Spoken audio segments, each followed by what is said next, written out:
Was thinking about this moment when I was teaching out east and had maybe 20, 25 students in a class, and it was a 1 week class. And in those days before digital, to show the class what was being photographed, we use Polaroid. We just hand Polaroids out and let them pass them around the room.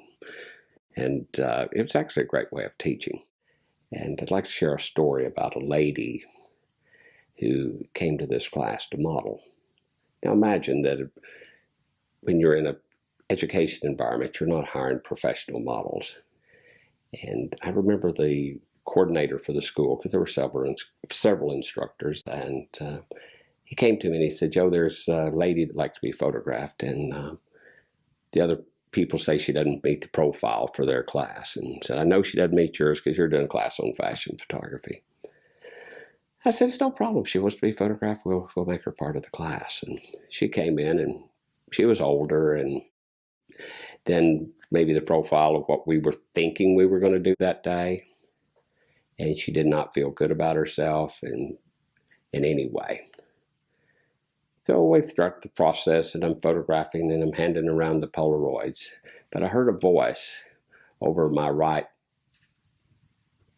shoulder, and the voice said this, said, "I wished he'd get her out of here. She's not very pretty." And I thought, that's just not going to work. So I determined that I would keep her longer.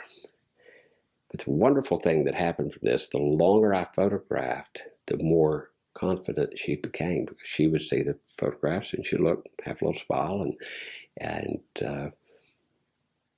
but it just kept on and on. And the more I thought about what this gentleman had said, I just thought, no, I'm going to keep her longer. I'm going to keep her, and I'm going to photograph her till she's happy, and I'm going to photograph maybe till he learns not to act that way.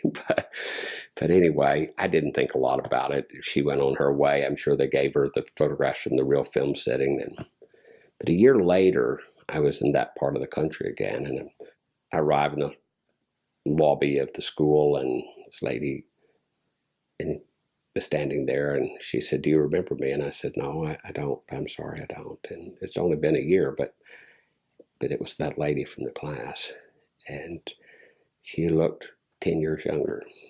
She began to tell me her story, how it related to that sitting. And she said, "I knew that I wasn't attractive.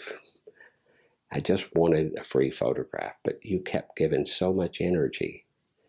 And I kept seeing those little Polaroid photographs, and I thought, if he thinks that I can do that, I'm beautiful, because everyone is beautiful. She said, "I thought I must straighten my life out." I'm not sure all what her personal issues were, but she was totally a changed person. And it was one of those moments when I realized that photography has the power to bring healing to the soul.